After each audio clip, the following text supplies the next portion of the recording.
All right. Good morning, everyone. My name is Amber LeClaire. I'm the Communications Director for Calhoun County, and I'd like to welcome you all to the State of the Community presentation.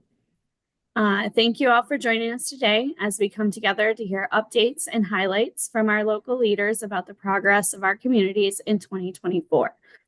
We're going to hear a little bit about what's in store for 2025. We're excited to have leaders from cities of Albion, Battle Creek, Marshall, and Springfield, as well as Calhoun County, here to share all of their insights.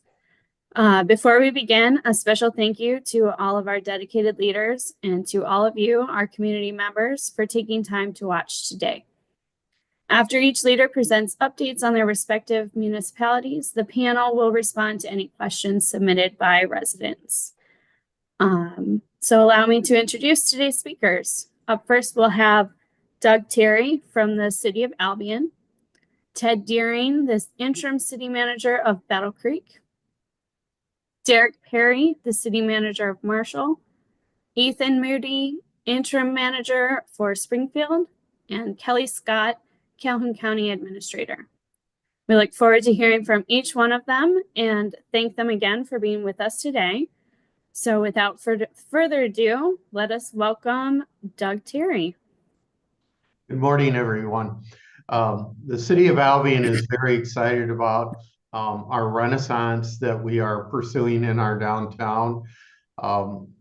There are many wonderful things that are taking place with some of our older buildings, and we're grateful for those investors that are putting money toward renovation of those structures. Another fascinating and exciting endeavor is, of course, what is occurring in Marshall, and that is the Blue Oval facility, which will affect all of our communities in a very positive way. We have to work together toward developing affordable housing for those employees, but also affordable housing for those support services that will supply those products and necessities for the Blue Oval project. We see that there is a necessity for overall cooperation of all communities in Calhoun County. I know that our city council is very supportive of that. We are working on developing another industrial park on the east portion of our community. We are working with our with Sheridan Township in a 425 agreement that will be coming up. And of course, our Economic Development Corporation is looking toward new leadership in the director position. So we believe that Albion is moving forward. We do have challenges with some of our properties from the older foundries, but we are working with the land bank. We find them to be very cooperative and working together and trying to resolve maybe some of those contaminated sites. As far as leadership, again, you can see all the gray hair. I've been in this business a long time and just received 8 applicants yesterday for the permanent city manager position. And I will be there forever as long as I'm not in a nursing home to assist those communities with,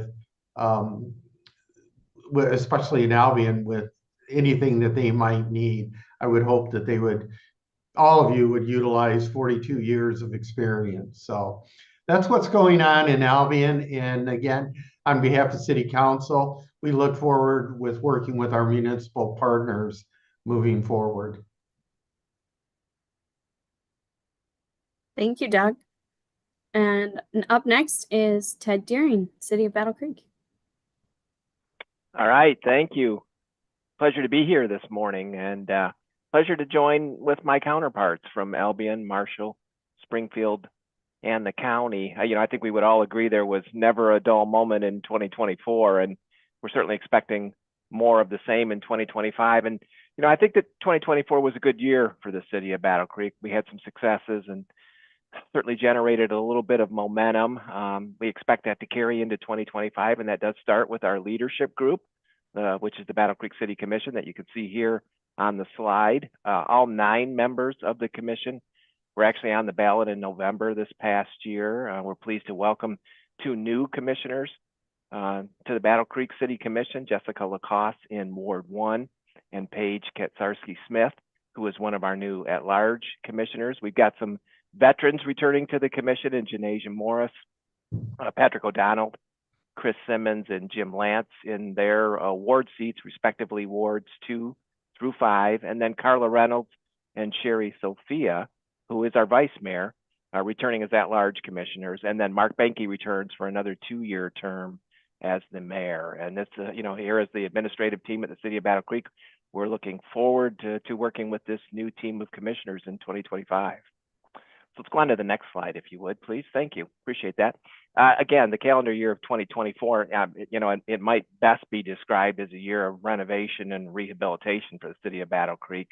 After a somewhat lengthy period of time, we were able to complete renovations at City Hall, and that included a new parking lot, a pretty major overhaul of the parking lot, and a redesign of the first floor of the facility, which allowed us to recapture the south entrance of the building, which was the original architectural entrance to City Hall. And those renovations have significantly improved the safety and the security of the facility, and were funded in part by some of the ARPA funds that we received from the federal government. So we were also able to replace the historic retaining wall that goes around City Hall with grant money secured from the state. So we're very grateful for that support, and the Schweitzer group here locally did a great job of replicating that retaining wall. Those renovations will continue in 2025. We've got more work to do at City Hall. The Ballantyne Center in Irving Park, which is a building that we're renovating for a new daycare provider, will come online in 2025. We're also renovating the old Kingman Museum in Lila Arboretum in anticipation of hopefully landing a new or perhaps familiar tenant in that facility.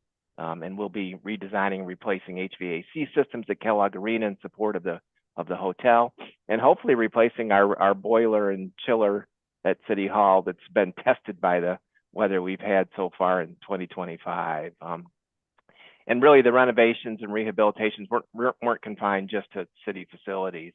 After that incredible replacement project of the Capitol Avenue Southwest Bridge in 2023, we completed a complete milling and repaving of Capitol Avenue Southwest with sidewalk repairs and ramp upgrades and new pavement markings, et cetera, manhole adjustments and the works, actually all the way from Dickman Road out to the highway. That project will finish up in 2025 with one small portion left to go, and that's the portion that's in front of what used to be Graphic Packaging Inc. That building has been demolished. If you haven't seen that, I'd come down, take a look, because it's kind of a forerunner to river restoration. We also undertook a pretty amazing transformation of Claude Evans Park in Washington Heights. New surface parking lot there, roadway modifications, stormwater management, safety and security upgrades, additional lighting, et cetera. We'll finish that project in 2025. We've got a top layer of asphalt to put down. And then actually in April, on Arbor Day, Kellogg and Kellogg Nova, their green team, will be planting trees in the park and in the community in recognition of the city's designation as a Tree City USA. You can go to the next slide if you would. The work continues out at the Verona well field. We engaged in a large-scale project to improve the drinking water that serves not only the city of Battle Creek, but many of the surrounding jurisdictions. Last fall, we initiated one of the largest well field rehabilitation projects in Michigan history with the intent of replacing all 22 of our production wells. And this project, again, benefits not only the city, but many other local jurisdictions who are using the system. And then, of course, what can I say about the renovations of the former McCamley Plaza Hotel, which is now the Hilton Doubletree. If you were there on groundbreaking day, You can see a picture there from groundbreaking. What an incredible event that was for a $75 million project in downtown Battle Creek. You know, as a community, I think we can have great pride in the hotel. I'd be remiss if I didn't mention the collaboration between public, private, and philanthropic organizations, including the county, that brought the shared vision for the hotel to fruition. So that, you know, this hotel is going to be a major driver of economic vitality in the downtown for years to come. I also want to mention that 2024 was an exciting year for those that rely on public transportation. In November, voters in Albion, Battle Creek, Marshall, and Springfield approved a millage to support countywide transportation under the jurisdiction of the Transportation Authority of Calhoun County, also known as Ride Calhoun. The TAC has a grand vision for what countywide transportation could look like in our community, and we're working closely with them, as well as I'm sure the other jurisdictions on this presentation will attest to help transition services, hopefully in early fall, mid-fall of this year. You can go to the next slide. You know, I did mention briefly our well casing project at Verona. We were able to secure a pretty sizable commitment from the Drinking Water State Revolving Loan Fund for well replacement, as well as some upgrades to water infrastructure in the community, including a lot of lead service line replacement.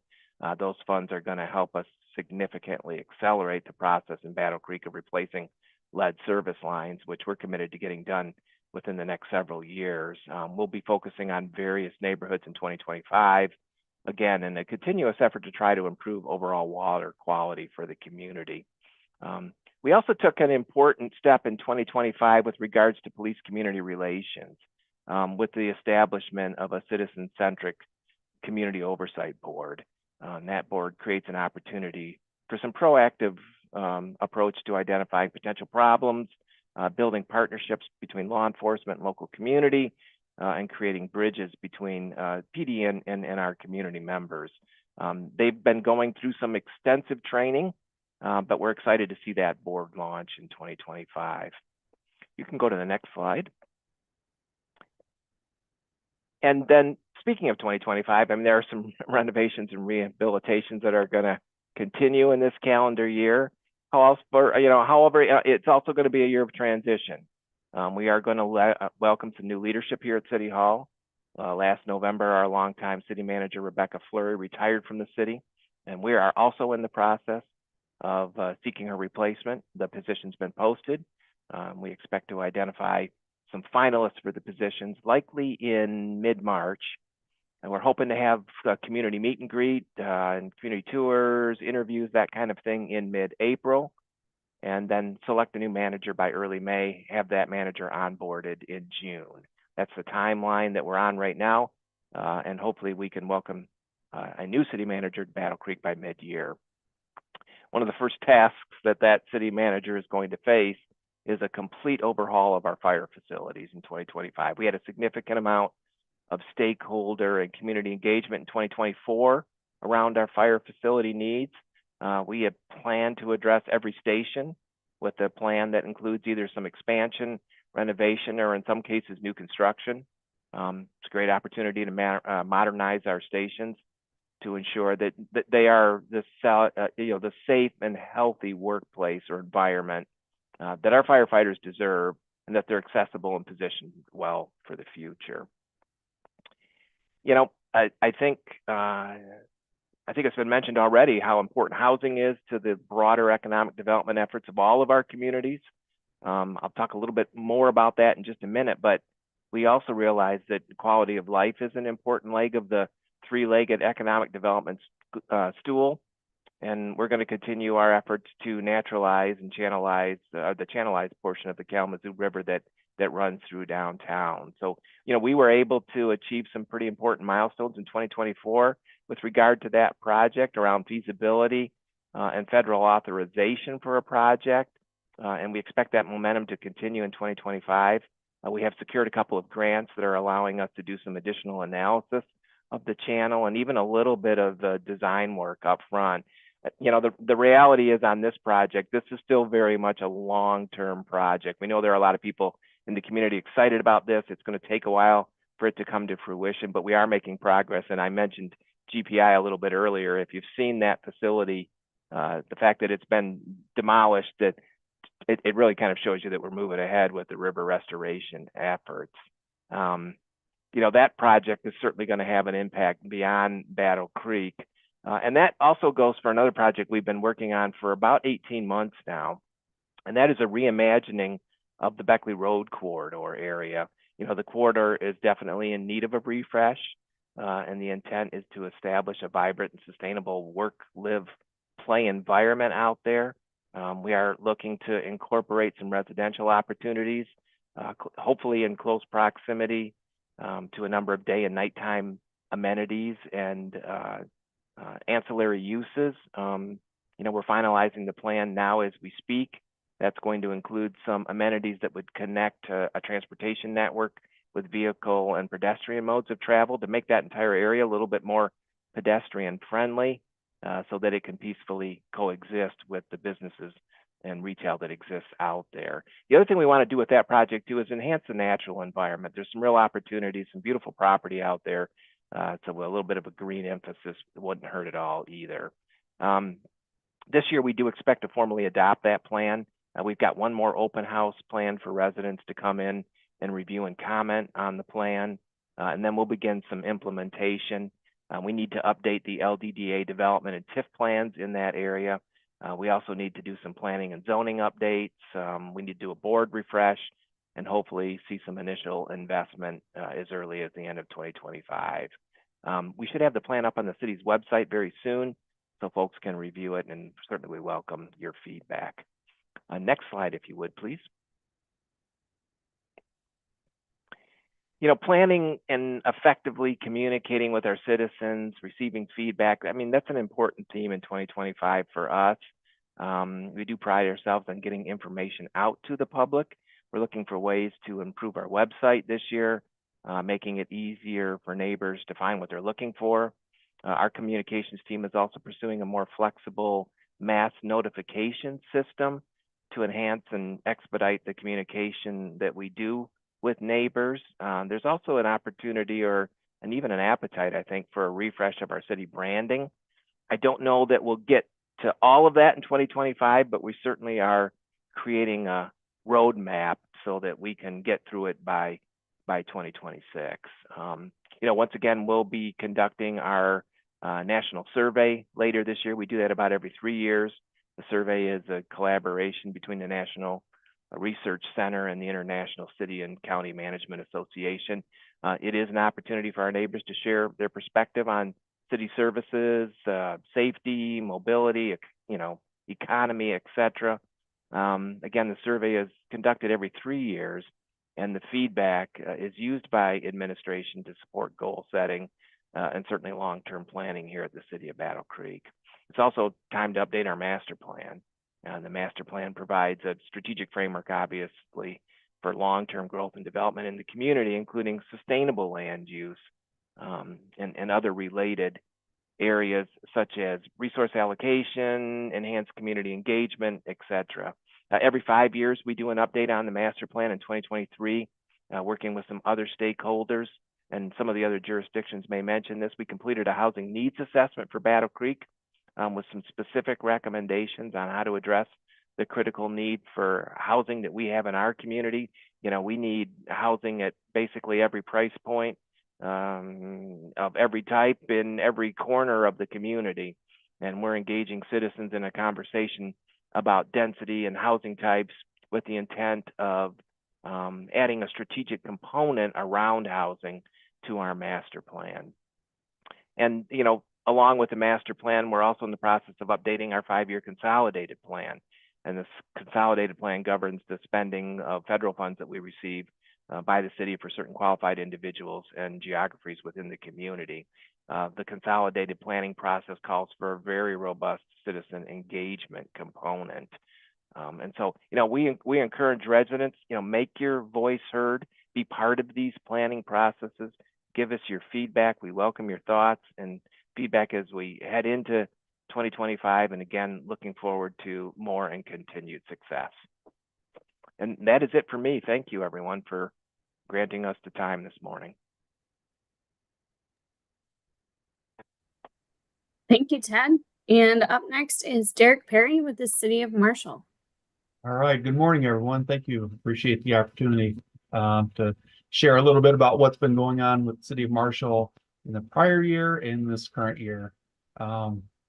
We did have an election in 2024, and we have a new mayor and several new council members, and then we had some vacancies. So we actually just had some recent reappointments by City Council. So, but we do have a full City Council now, and we're moving forward with a lot of great plans and exciting things to do here in the upcoming year. What I'm going to share this morning is from our action plans. Each year we put together about 60 to 70 items or goals that we hope to accomplish. And we'll share a few of the 24 accomplishments and then move into some of the 25. So next slide, please. One of our big ones for 24 was our 5-year Parks and Rec Master Plan. It helped guides what we plan on doing in our park system, but also makes us eligible for grants, which is important. Getting grants in the city of Marshall is an emphasis for us. And, we need this in place, and it's been submitted to the DNR. In fact, last city council meeting, we submitted a couple grants to the DNR for our river walk, which is an important amenity for us. Next. I just spoke about the river walk. So back in early 90s, the city completed a huge process all the way from Stewart's Landing west towards South Kalamazoo, installing this wonderful amenity along the river edge. Unfortunately, after 30 years, there were sections of it that were in a state of significant disrepair, and we were able to leverage some of our ARPA dollars and some local matches and basically reconstruct a large portion of it. And again, we have it's quite the extensive amenity, and we need to continue that work. We're excited to again submit those grants and keep moving forward. Next. Another significant project we completed in 24 was what we call the activation zone, which includes a heavily used parking lot between the Marshall District Library and Schuler's Restaurant. South Green Street, we added significant amount of new angled parking, and then on South Jefferson Street, we converted that to a one-way and added angled parking too. But one of the components of it is kind of a social area, which I believe came out of the COVID times, where we wanted to have outdoor space where we could recreate and still enjoy the community. And that's been converted to a beautiful space now that we look forward to utilizing for some of our special events going forward. Next. So the city of Marshall is one of about 40 cities in the state of Michigan that actually owns and operates its own electric utility. So there's a small group of us. In fact, there's 6 of us that actually operate our own broadband fiber net operations too. But as part of our electric utility, we actually added 10 megawatts of natural gas generation in the city. And right now, actually, the last few weeks, it's been so cold that all those generators have been fired up just because of the additional load on the system. And we're happy to have these, what we call behind the meter, so that if there ever was an issue with the power grid around us and we were disconnected from that for whatever reason, we'd be able to generate power here locally and keep our residents and businesses in operations. So we're excited to have that project completed. That was about $11 million. So no small bill, but it's a great amenity, again, continuing for our electric utility. Next.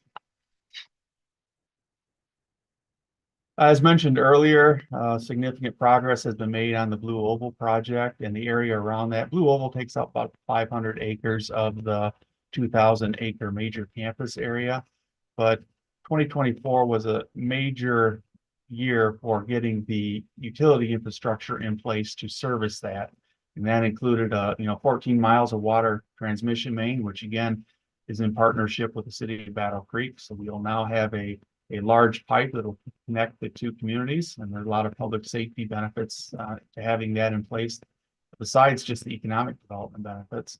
There's a 4.5 million gallon water storage tank, a new pump station, and then of course a new sanitary pump station to move the wastewater from the facility, major campus, towards our wastewater treatment facility than the city of Marshall. But big year, again, appreciate everyone's patience and understanding. No one likes construction, but that's the only way that you improve a community. So thank you for that. And next slide. We are in the process of updating our master plan, and we're transitioning now to our 2025 goals. We spent a lot of 2024 working on this, but we're going to spend the next 3, 4, 5 months wrapping that project up here. It's critical that we complete that master plan so we can lay the groundwork on how we want to proceed over the next 5 years. And we encourage folks to, snap a picture of that QR code and take the survey. We're getting down towards the end of the project, but we definitely still want to solicit as much feedback as possible. And then once we complete the master plan, we'll be transitioning to reviewing our zoning ordinance, which is really the rules and regulations that allow you to implement everything that you want to do in the future land use plan. So next. This is a project we've been talking about for several years, which is at the southeast corner of the athletic field in Marshall. We're going to be breaking ground on the park project known as Eaton Park, because Eaton Corporation donated this land to us, but it'll include 6 pickleball courts, which I'm told is all the rage. We'll have a splash pad. Again, we got to keep up with the Joneses, right? But that'd be a great amenity for our young families. And then, of course, a picnic pavilion, restroom, and a new parking lot. So we're excited about this project. Again, it's been talked about for many years, and we finally have raised the capital dollars thanks to a lot of great fundraising in the community. Thanks to folks like Oaklawn Hospital, which donated $100,000, the Marshall Rotary Club, which donated $100,000 to sponsor the splash pad. And again, we're just excited to get this project underway, constructed, so that our residents of Marshall can utilize that project. Next. Our big street project for 2025 will be Verona Road and West Drive. If you drive those, you probably know why we're doing that. Like a lot of streets, there's work to be done, right?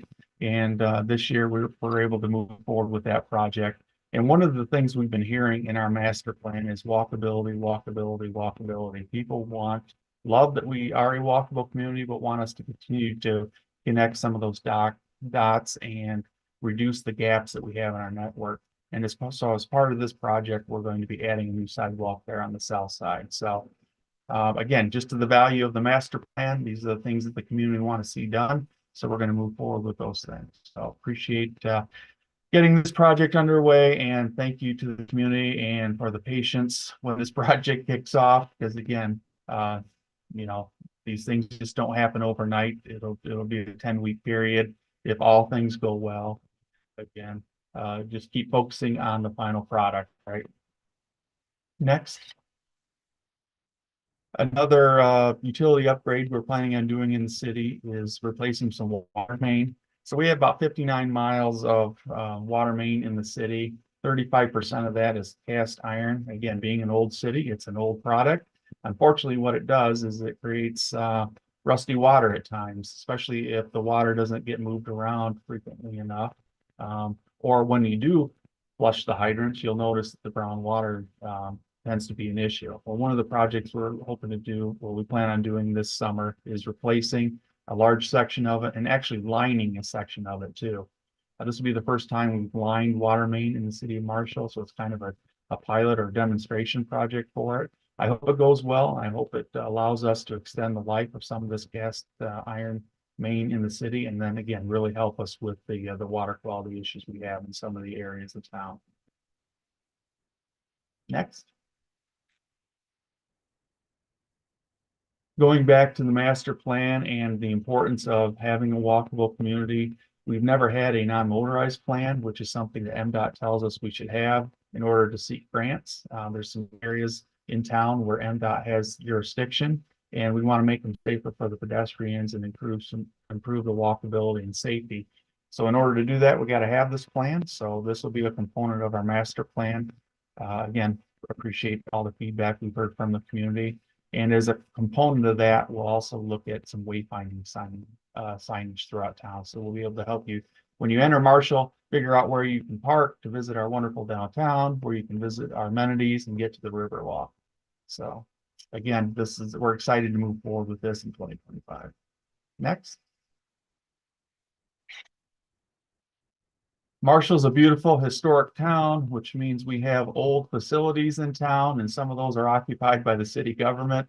So one of the things we identified as a priority for us is develop a facility that needs assessment for all of our buildings, and identify what those are and start to put some dollars to that so we can move forward with a strong program on replacing simple things like our doors and windows here at City Hall. And then obviously some more complex things like heating and HVAC. But that's an important goal in 2025, and I'm excited about that because we know these facilities, we've been entrusted with their care, and we need to make sure that we have identified a plan and put the resources necessary to make that happen. Next. All right, I know I went through that rather quickly. Again, there's 60 or 70 of those that we identify each year, and I would encourage folks, if you want to see what we accomplished in 2024, to go to our website. We have the complete report. We do an update at 6 months and then at the end of the year, and then we basically put together our new plan at the end of the year, and that's out there too, identifying all those goals. So thank you very much, and if anyone has questions, we look forward to answering those later on. Appreciate it. Thank you, Derek. Next is Ethan Moody with the City of Springfield. Hello, good morning. Yes, I am interim city manager. We're carrying on with the theme of interim city managers here. It is kind of interesting to see change of leadership around the county, and curious to see how that will impact the area, the county, the cities over the next couple years, and what that'll bring to the community as a whole. Yeah, next slide, please. Just want to highlight our city council. The names look pretty much unchanged. We do have one newly elected council member, Brad Francis, from the November election. So congratulations to Brad. Also want to highlight our meetings, our first and third Mondays here at the Susan Anderson Municipal Building, 601 Avenue A, for those who would like to attend. And also, I guess, yeah, it's important to note and acknowledge our excellent staff here at the City of Springfield across all our departments. It takes every single person here to make everything run smoothly, to provide the operations and the services that our residents expect. So from our city clerk, our public works department, clearing the streets, snow plowing like we've been doing a lot of lately, our fire department, and the Calhoun County Sheriff's Department, who provide our law enforcement services. So really happy with the incredible staff, highly skilled people we have here, and want to highlight them. So next slide, please. So looks like there's a slide missing here, so I'll just cover some of these. We did complete in 2024 construction of a salt storage building.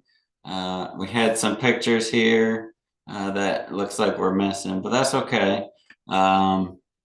So construction of the salt storage building, our old building was, there we go, thank you.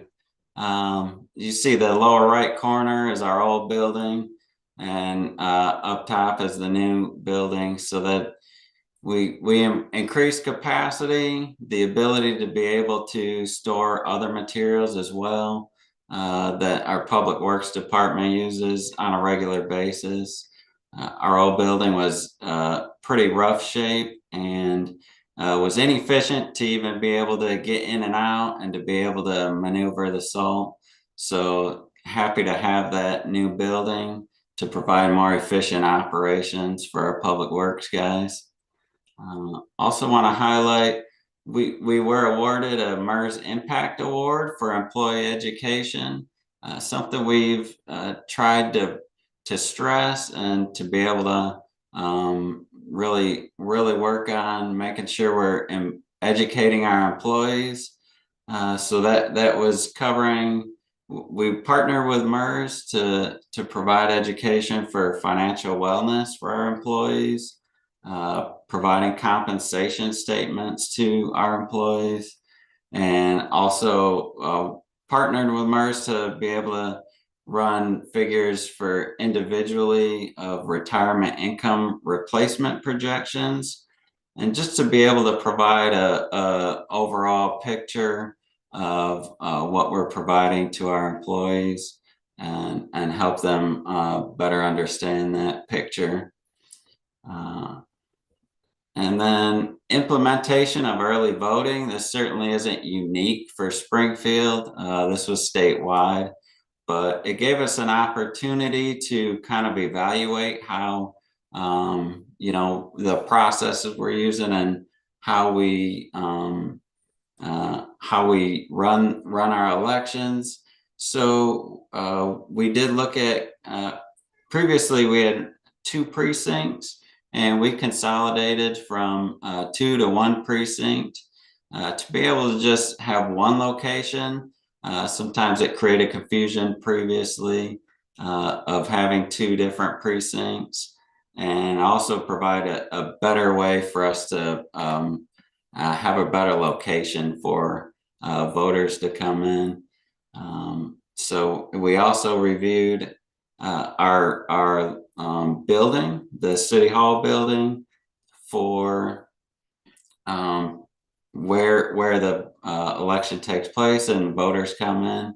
So we expanded our council chambers room, which is where we hold our voting, and was able to make that a little bit larger to accommodate more voters.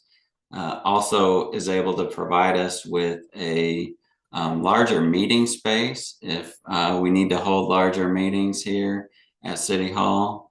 So some extra benefits there for just the overall evaluation of that. And also being able to partner with some of our local communities, with Bedford, Penfield, and the city of Battle Creek, to be able to provide the early vote center that was held downtown Battle Creek at the Cool Community Center. So next slide, please.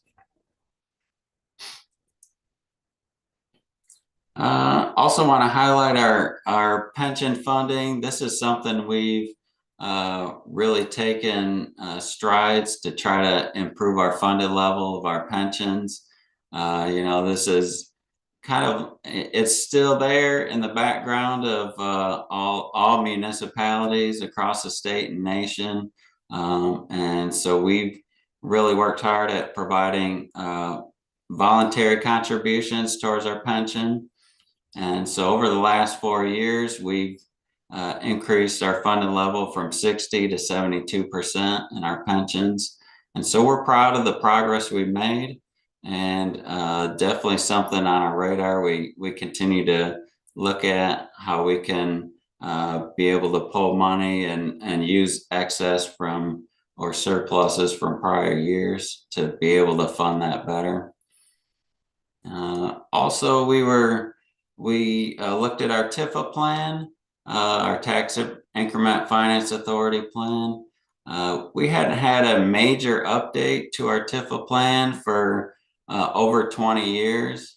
So we kind of looked at it, and more a process of looking at what projects do we want to tackle with our TIFA.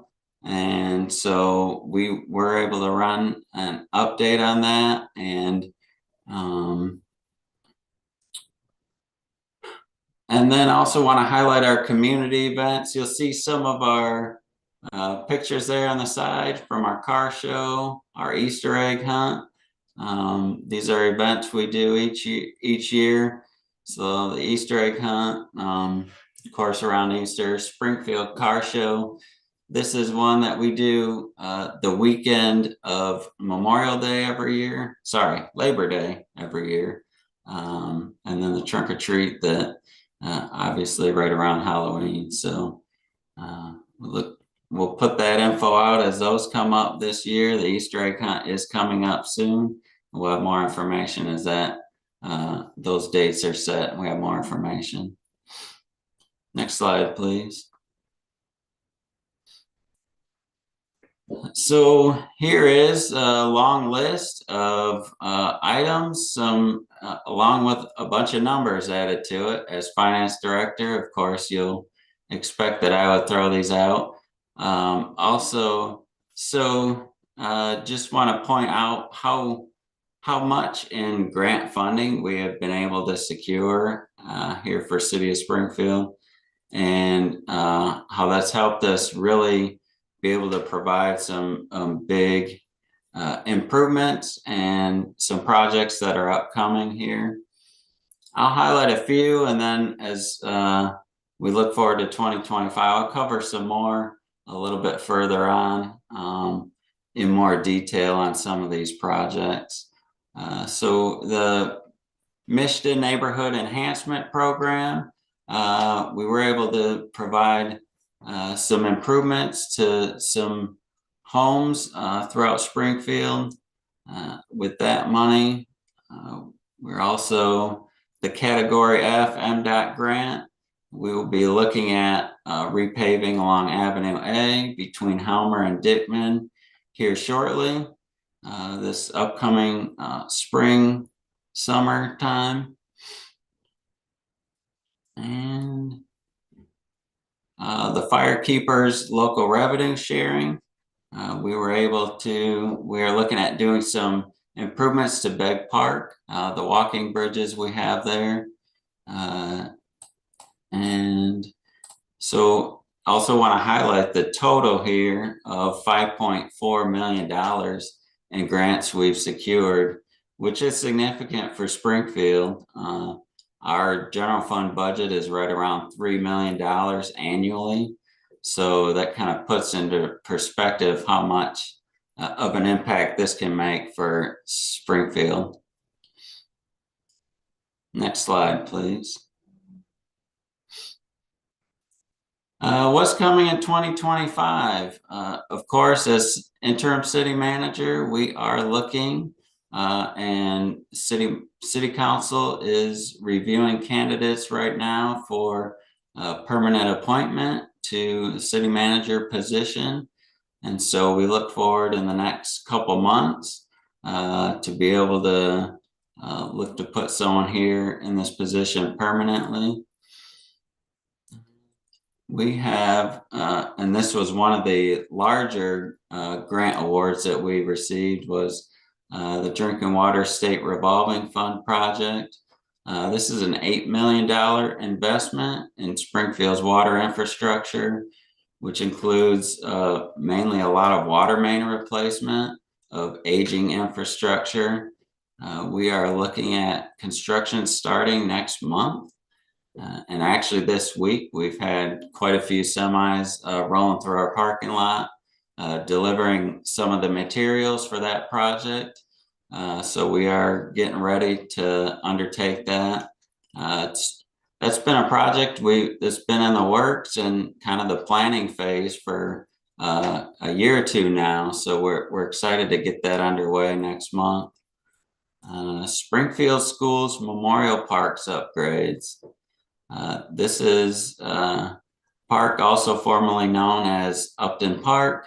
We're looking to do improvements to accessibility for the playground structures, parking, improve the pavilion, the appearance around the park, and also looking at doing some crosswalk upgrades between the north and south side of Upton to be able to provide better accessibility for non-motorized walking, biking. Also looking at adding a bus stop there at that location as well, just to be able to get more accessibility to that park. And being able to leverage $570,000 in DNR and MDOT grants is really making this project possible for us.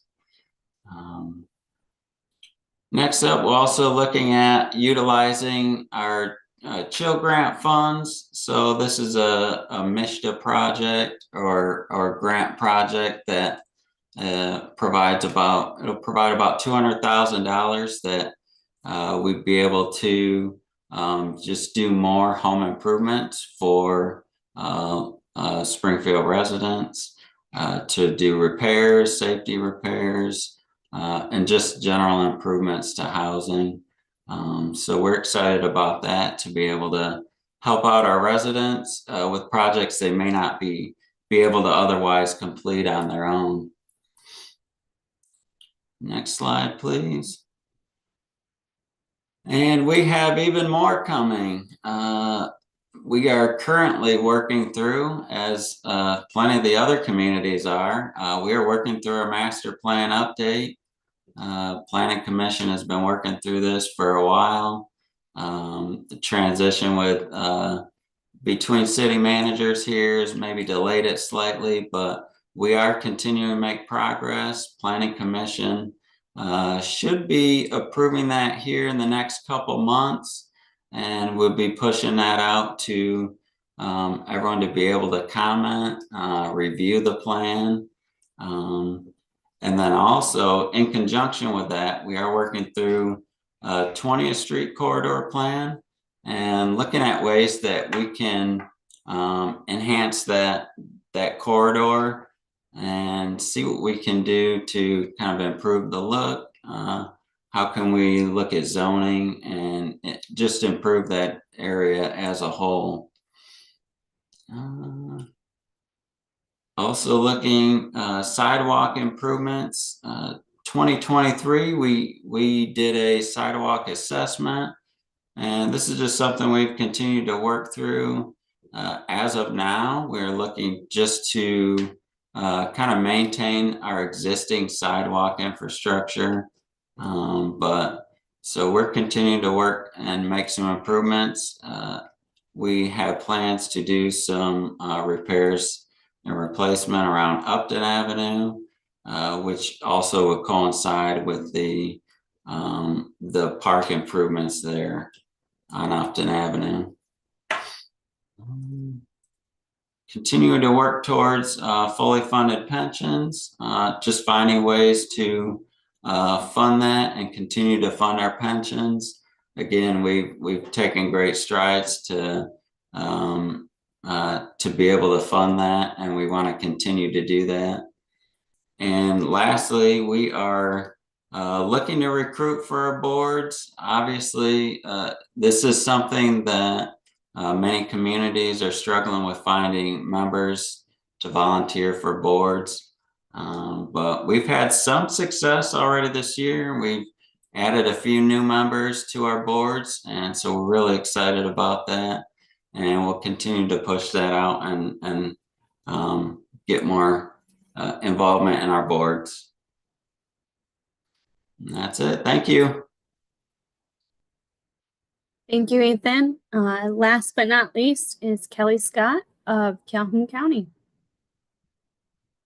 Thank you, Amber. Also, thank you to the City of Battle Creek Communications team for making this presentation as easy as possible for us and for the community to hear what we have to say today. I also want to thank our city managers for agreeing to join with the county and do a combined state of the local community address. It is really critical that we all continue this communication, the collaboration, and accountability, so that we're not duplicating services. We're, maximizing our efforts to build a better community. And at the county level, we try really hard to balance and support and facilitate all of the efforts that you heard within the cities, and then also throughout the 19 townships and our villages in the county. So we really look at, when we consider the delivery of services, we look at the balance of different needs and priorities based on geography, based on whether you live in a rural area or urban area, and all kinds of other sort of competing priorities as we deliver the mandated services at the county level. We also support economic development. We support the growth in the community in a responsible way through mainly focusing on some of the countywide efforts like public safety, public health, providing countywide coordination of parks and recreation opportunities, and through our support in continued maintenance and improvement of infrastructure such as roads and bridges. So next slide. I would, just as an overview, I would consider this year at the county operation level to be one of continuation, completion, and steady operations. And when we talk about leadership, I'll explain how we're really well positioned to do that, as well as from a financial standpoint. Sometimes it's nice to not have a long list of new initiatives. Sometimes it's nice to be able to say, you know, we're going to complete some things. We're going to attempt to provide steady services to our residents. At the same time, there is a lot of change going on at the state and the federal levels when it comes to policy and funding and regulation. So we're going to navigate all of that together. And so we can go to the next slide. Happy to report that we have a really great balance of new perspectives on the county commission, along with continued consistent county leadership at the administrative level, and also with our countywide elected officials. So our county board has 7 members. It's roughly based on population. They are all elected at the same time. This year is the first the state passed a law saying that county commissioners have a 4-year term, as opposed to the previous 2-year terms. And each of the 7 commissioners represents different segment of the population. So we do not have at-large commissioners. So every resident of the county has their own commissioner to help represent them. So that's nice. 5 out of the 7 commissioners are new. The returning commissioners are Derek King and Monique French. And then Al Morehart served a partial term this last time. And then all of the rest of them, Matt Saxton, Dominic Ooh, Dan Strobridge, and Gary Tompkins. Gary is a returning commissioner, but they are all newly elected for this 4-year term. The board elected Derek King for board chair for the next 2 years.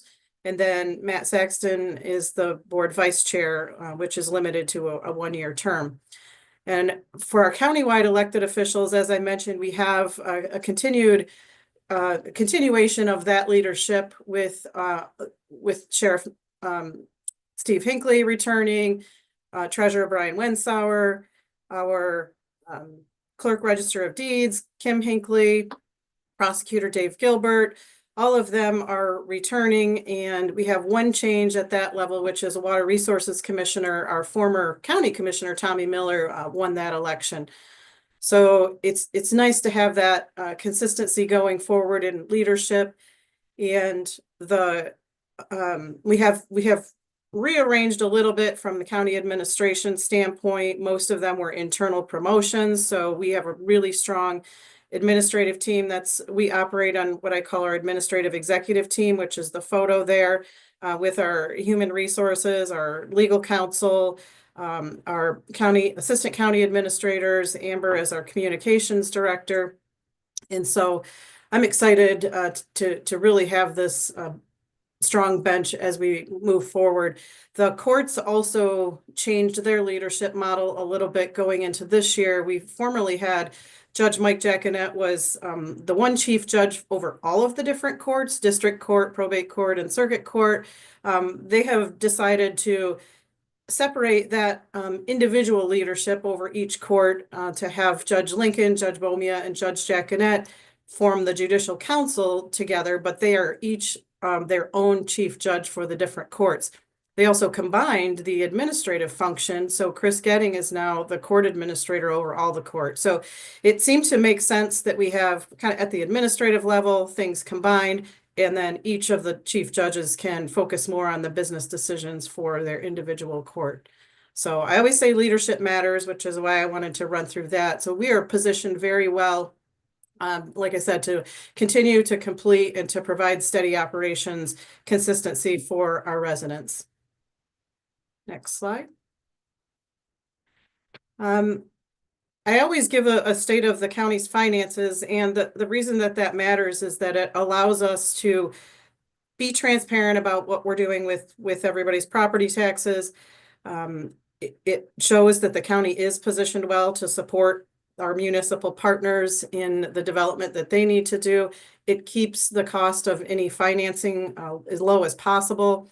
And it just, I think, continues to demonstrate our commitment to the public to have strong finances, to not have excessive debt, and to continue to do the best we can with the money that we're entrusted to be stewards of. So the county has the second to the highest credit rating from the bond rating agencies. So that's an independent opinion of how strong our financial outlook is. We engage Standard & Poor's to do a review of everything from the county's economy overall to the county government's management policies when it comes to predicting and managing our finances and having reserves that allow us to operate in a stable outlook. So the highest credit rating is a AAA, reserved generally for just a couple of the largest counties in Michigan. Ours is a AA. I was happy to present to the Board of Commissioners for the 16th straight year a balanced general fund budget. We do not have deficit spending that you hear about at the national level. And it's not just the work of me putting numbers together and our finance staff. It's really, we have with our elected officials and our courts and our department heads, we have a very involved budget process. It lasts about 6 months, but they have become very good at respecting that we have limited revenues and being willing to do more with less. A lot of the departments have reduced staffing over the years. Some of that is due to implementing technology to continue to operate in an efficient way. And the county overall has recovered from a financial standpoint pretty well from the pandemic, where we had some reduced local revenues. And the biggest indicator of that is that our countywide, the residential property values increased by 14% last year, which is amazing.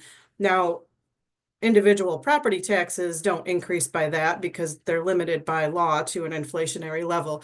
But from an overall economic standpoint, that is very good news for us. So we are positioned well financially. The county has not increased our operating millage in, I don't think, ever. In fact, it's been reduced over the years significantly by state law that balances growth in property values with wanting to limit the increases to taxpayers. So we have always a continued focus on maintaining fiscal responsibility and making sure that we're not in a position to have to all of a sudden ask for new taxes. Next.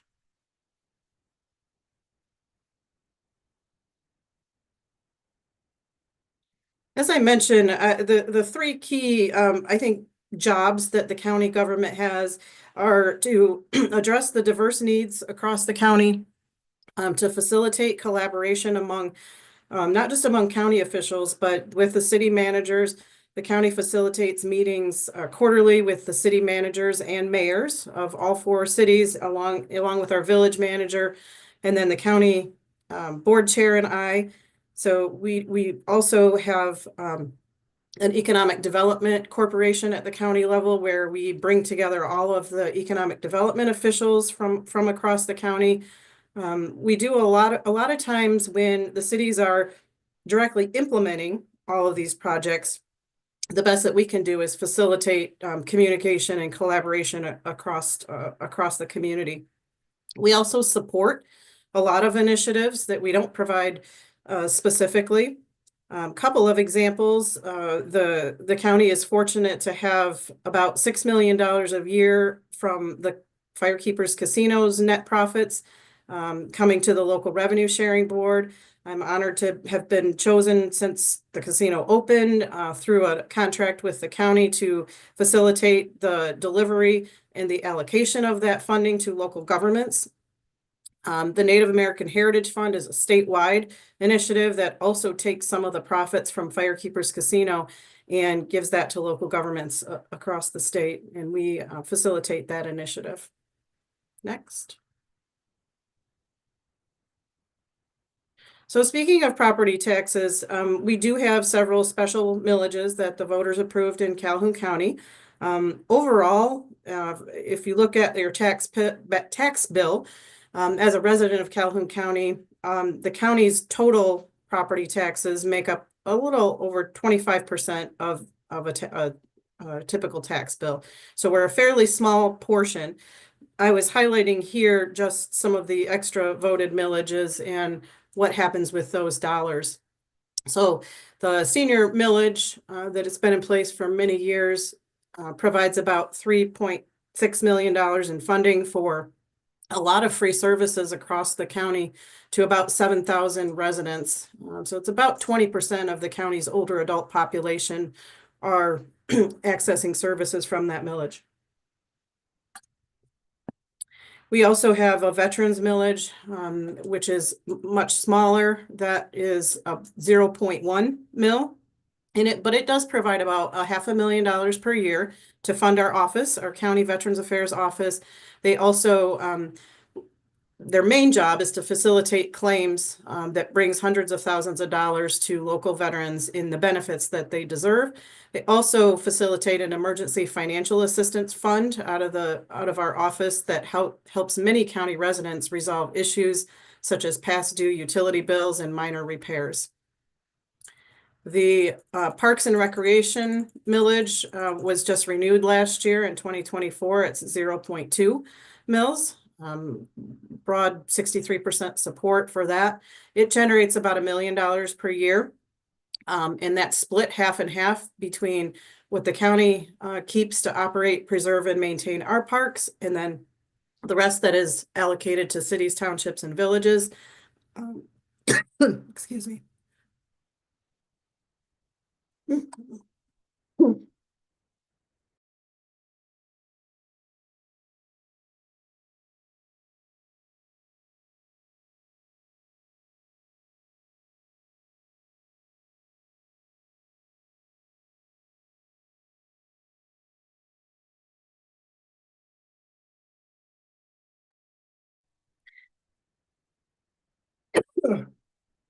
Sorry, one moment.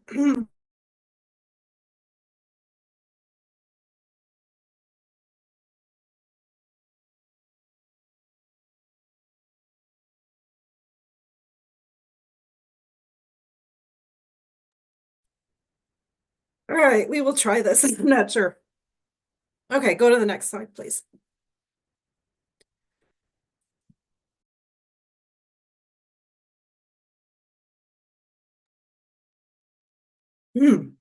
Okay, I'm going to try, and if not, Amber's going to take over. I'm recovering from a throat sickness. Okay, so public safety enhancements, again, are a big focus, and some of the things that are being worked on include just increases to law enforcement, and I'm not going to be able to do this, Amber.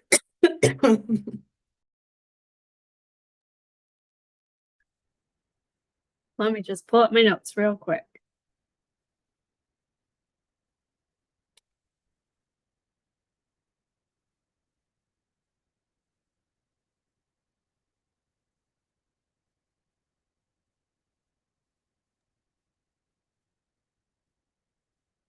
I apologize. It's hard.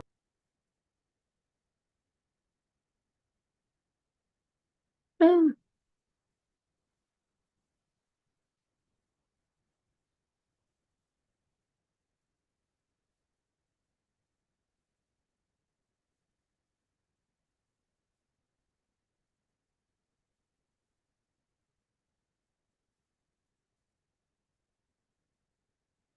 All right. In public safety, we have made improvements to ensure our residents and visitors find Calhoun County as a safe community. The 911 millage passed in 2022 is funding the construction of new radio towers and the installation of upgraded systems for law enforcement, EMS, and fire departments. Sheriff Hinckley is overseeing a grant fund project to ensure adequate camera coverage in school districts. We've also made great strides to increase the sheriff's department presence in schools with student resource officers. Let's see here. The prosecuting attorney's office is getting new management systems. And the youth center renovations are underway. The first phase is nearing completion. That'll be a beautiful new building that increases some space and allows for added safety for the residents and staff alike there.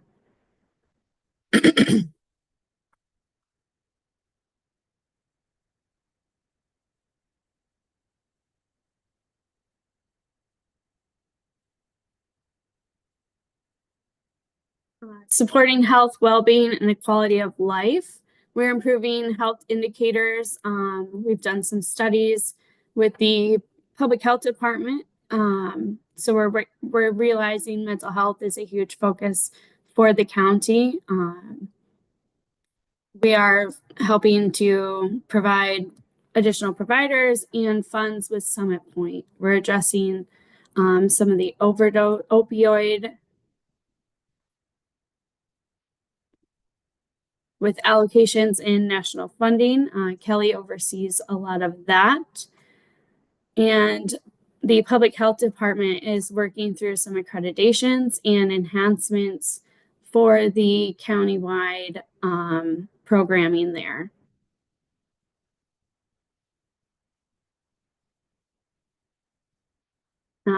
Infrastructure and sustainability. The recycling and solid waste is making great strides. We saw a lot of increase in recycling volume and use of our facilities this past year. They did receive a $500,000 grant from Eagle to help develop plans for a new facility. So those plans are starting to get underway. There were some legislative changes. So the Materials Management Committee is a new initiative. We're making appointments to that, and they will start meeting very shortly. And then the county works with township officials to maintain local road improvement plans to consider safety, traffic patterns, different priorities for road improvements. Since 2021, the road department has made substantial investments in local and primary road projects across the state or across the county, and those are matched by townships year over year in funding. We've done countless miles of primary road improvements using the Pacer rating system, and we have a few projects planned for 2025 with federal aid funding, 18 miles of primary road improvements and a bridge replacement included in that. There will be $5.3 million in local road projects, $3 million township match dollars with nearly 45 miles throughout the 19 townships. The road department is in the process of evaluating requests submitted from other townships and will finalize those recommendations this spring. Newton Township Phase 1 this summer, road improvement grants for the Blue Oval Battery Park area. That's 11 Mile Road, Verona Road, and 15 Mile Road. The Duck Lake project is going to be completed this summer, the third final phase. That's C Drive North and H Drive North over in Sheridan Township. And that's a combination of federal, state, and local funding. There are some bridge replacements on the docket. L Drive South and 25.5 Mile Road bridges. There was a $6 million grant awarded through the state. And then S Drive South near Pine Creek Reservation, that's already been shut down and construction is beginning. The road department works closely with NHBP to bring this project to fruition, and it was also some added funds from the Bureau of Indian Affairs. We have some projects coming up to maintain the county facilities this year. As I mentioned earlier, the completion of the youth center, the Toller building, there's going to be some refiguring. There's already been some of these projects have started and are underway. We've moved the Veterans Affairs office to make more room for the Public Defender's office. Some reimagining to the conference space to make them a little more tech savvy. Improvements to elevators and generators and such like that. Justice Center will be undergoing some improvements as well with the complete redo of the jail locks.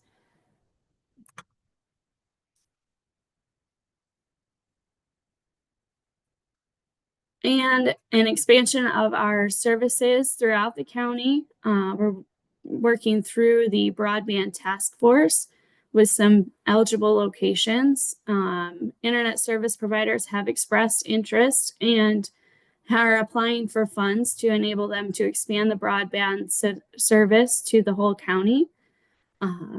They're applying for that funding, federal funding, through mid-April, and construction will hopefully begin to take place later this year throughout 2026. We're hopeful that this will cover all unserved locations throughout Calhoun County.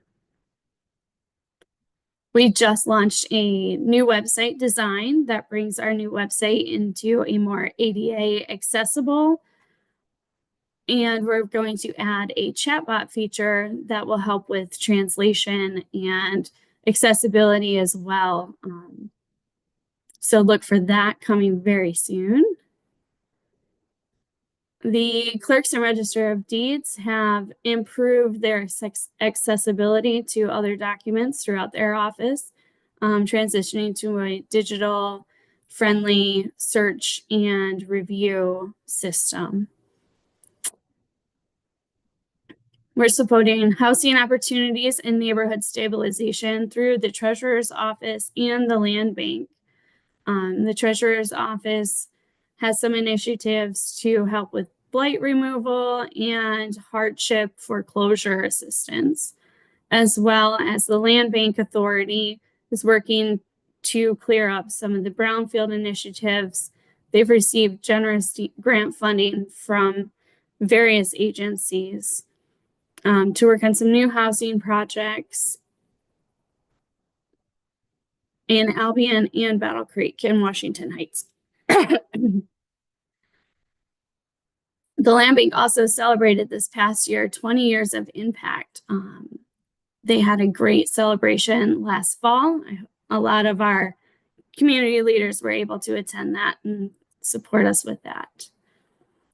We're also components with the supporting responsible development, planning and zoning review recommendations, directly improving roads and bridges, designing permit policies and procedure to make it easy as possible to protect resources, health, and safety in our area. The planning and zoning and economic development of the county, we're supporting solar zoning ordinance development. There was an initiative to clean up the soil around the Justice Center with some EPA funds and additional funds from various community partners. And newly developed countywide relocation guide. There's a resource for anyone looking to move into the county, or maybe for those that have been here a while and aren't fully aware of all the resources that Calhoun County has to offer.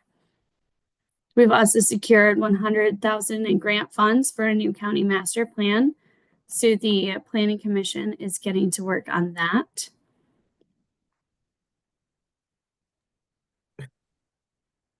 And in supporting employees, one of our great assets, we are focusing on recruiting and retention efforts, working on continuing to be an attractive employer throughout the county. We've reorganized and reclassified some wages, focused on bringing in new talent and improving benefits to retain some of our amazing employees. Some new policies that we've passed this past year, our paid medical, parental, and caregiver leave acts. There's a new wellness program that's being implemented right now. We've done wage studies and again focused on just generational training, human resources training. We're focusing on mental health and being certified in mental health allies. Throughout the county, we've focused on succession planning and keeping things moving forward and improving efficiencies throughout.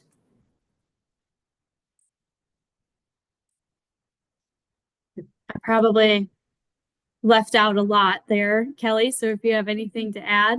No, you did an amazing job, probably better than I would have. Thank you so much. I owe you one. This is what you never want to happen when you're doing public speaking, but thank you. I believe we had some questions submitted, so I'm gonna pull those up real quick. So we had some residents throughout the county submit questions in advance. I'm going to read those aloud and allow our leaders here to respond to those. I just got to zoom in because I can't read them very well. All right. The first question is, will Battle Creek have a senior center like Marshall? Will Battle Creek have a senior center like Marshall? I got that question correct, right? Yes. And I'll refer to Derek as well. I'm pretty sure Marshall, I think it's Heritage Commons, must be the facility that they're referring to.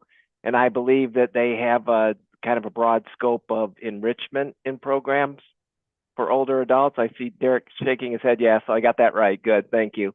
I'm not aware of a similar development that's in the works in Battle Creek that would replicate or duplicate that specific model. But I would say there are lots of organizations in the community who provide enrichment that can be taken advantage of by seniors. I mean, a good example would be KCC's lifelong learning programs, great resource for that kind of thing. And of course, Marshall is our nearby neighbor. So hopefully folks in the region are taking advantage of that great facility they have over there. So, and we're certainly aware of the quality of life implications of having this kind of programming available for seniors. I think there's even some of that still going on at the Cool Center, although it's more of a community membership driven facility these days. But I'd encourage folks to look for the various providers who are providing this kind of enrichment programming in Battle Creek. I can attempt to mention the County Senior Services Office is working with the Cool Center conceptually to have a senior center there. So they're in the planning and feasibility stage of that. Great. Thank you, Kelly.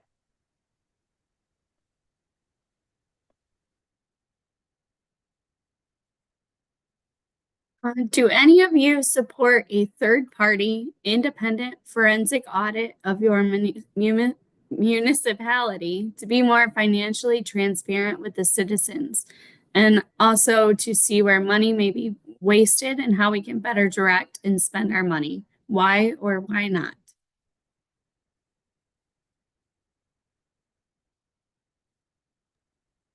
I mean, I'm happy to jump in there.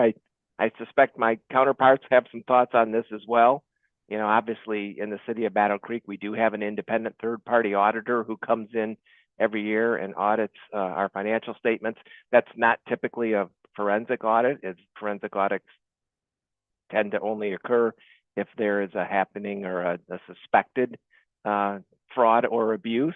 But we do think it's a very good way to ensure that the city is using its dollars in a financially responsible way.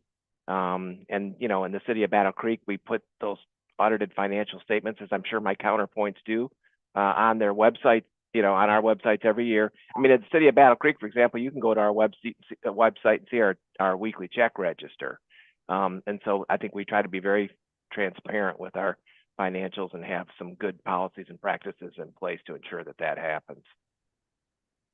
Yeah, the only thing I'll add too, and it's like all the other communities on here, the budget process is a very public process.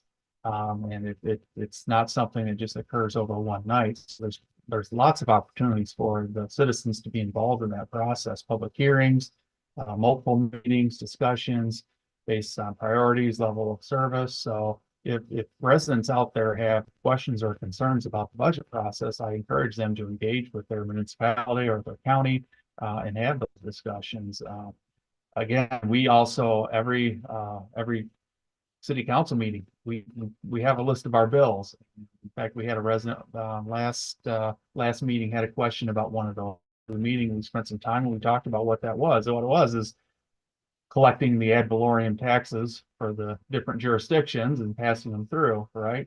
Simple explanation, but I can see when they look at the bill list that may not make sense. So again, if folks have those level of questions, I encourage them to reach out to your communities and the folks that you see on the screen. We're more than happy to provide those answers that you're looking for. That's what we do. We're here for you. Yeah, I'll chime in too as far as Springfield. On our website, we have a page for transparency. It includes a lot of financial documents, including, you get Ted and Derek. You guys mentioned our audited financials annually. We have a budget booklet. We have details on some of our personnel costs as well. Also our checks that we issue are part of our city council packets, agendas for every meeting. Those are approved and listed individually in our council packets and agendas. So I would chime in and say that same, echo that same comments about, we try our best to be as transparent as possible, and that information is available through our website for anyone that's interested. Or yes, reach out and ask questions if you have specific questions on anything.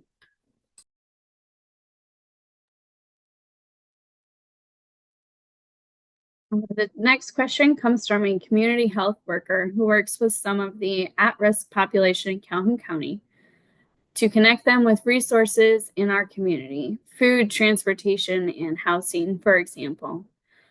She said Calhoun County seems blessed with food pantries and other food assistance programs. However, we have a shortage of affordable housing and transportation resources. Are there any solutions to these issues in the works?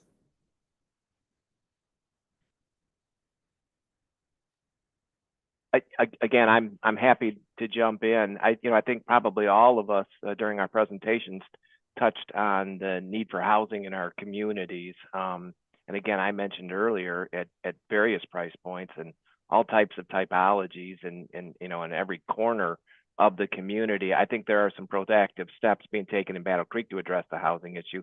I mentioned our housing needs assessment.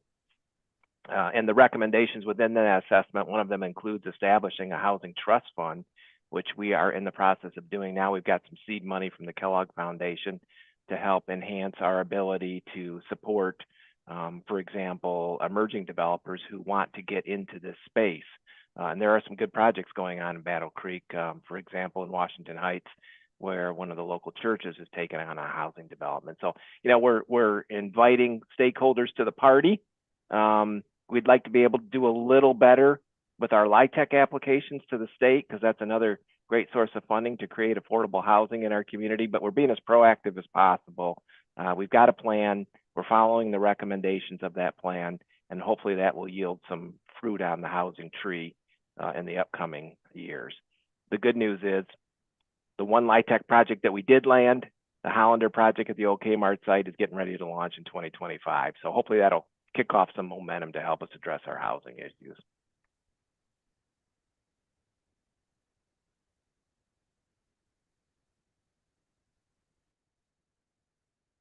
What impacts will the federal budget cuts have on each of the major cities in Calhoun County? If there are federal funding reductions, how will those funds be replaced? And how many federal employees are in Battle Creek, and are any targets of having their jobs eliminated?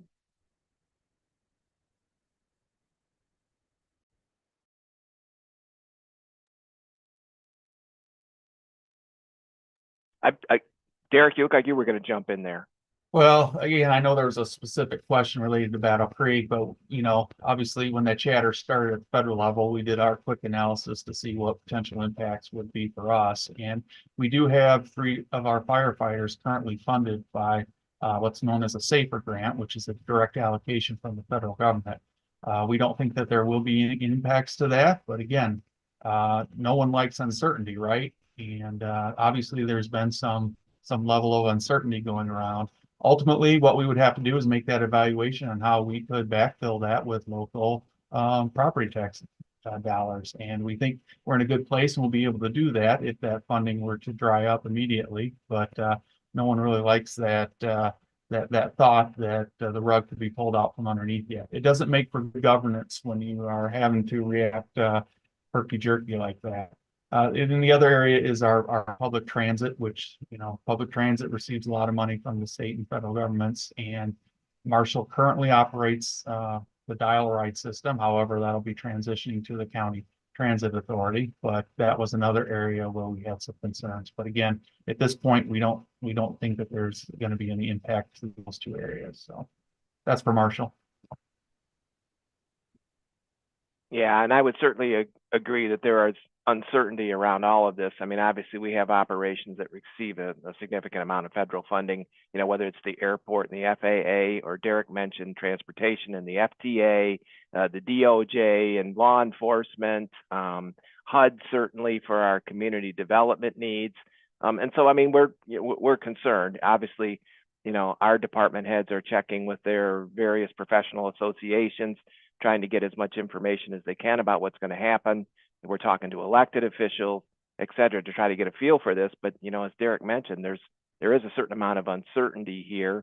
If we're seeing reductions, we're going to have to scramble, and it may mean some reductions in programming as well.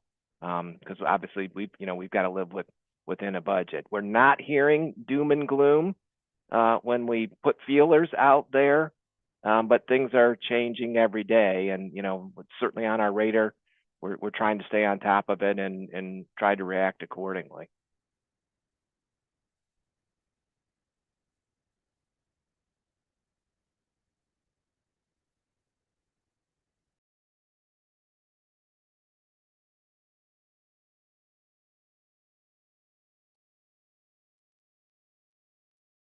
I think you're muted, Amber.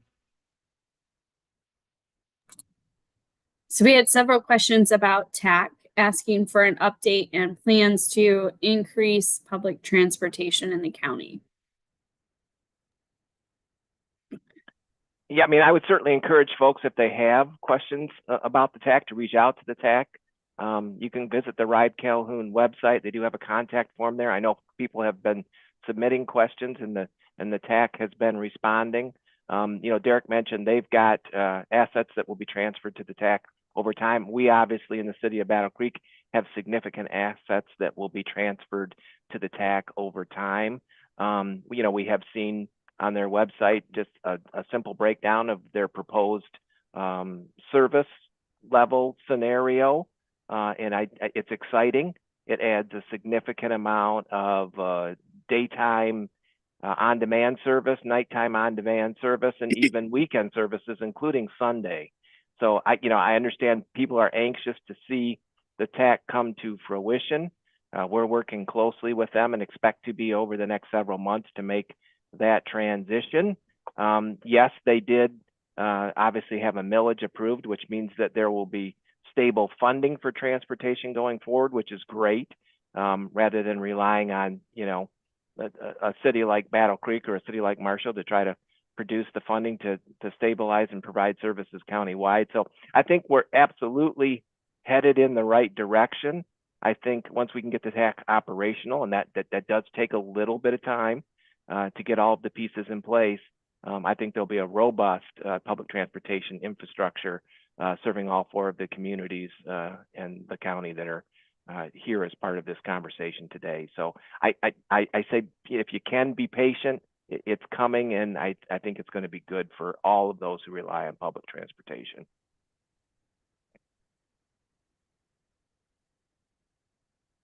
And one last TAC question. Will a county commissioner be appointed to the TAC board?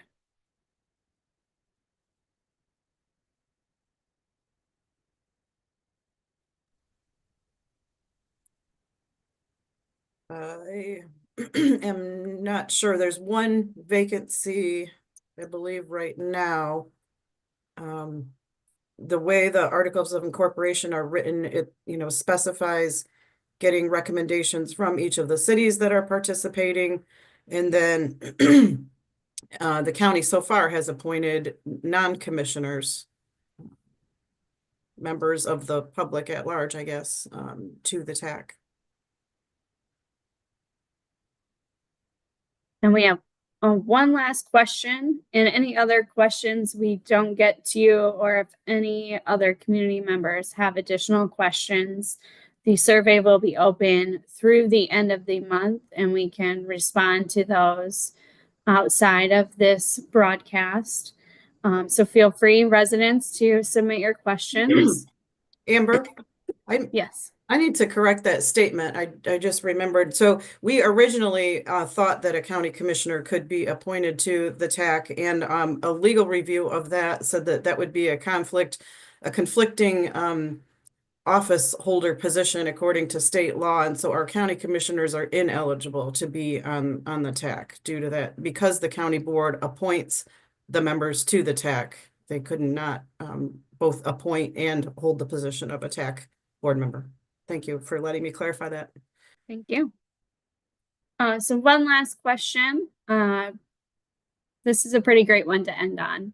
What is the best way for neighbors throughout Calhoun County to support local government at the county or municipality level and help make a positive impact in 2025?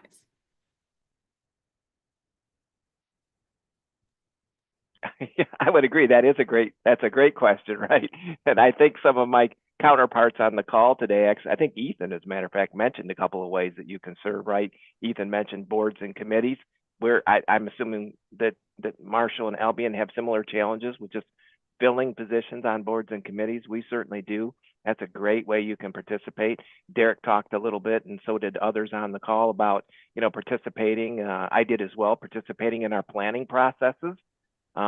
Sharing your information and feedback as we work on things like master plans and consolidated plans and housing needs assessments and various things like that. We value community feedback, and it's important. So that's a great way that you can get involved. And, I may not directly benefit the city, get involved as a member of, or as a volunteer to the various organizations that support so much of what's good that happens in our communities. So I'd like to meet that person. We're going to start recruiting them right away.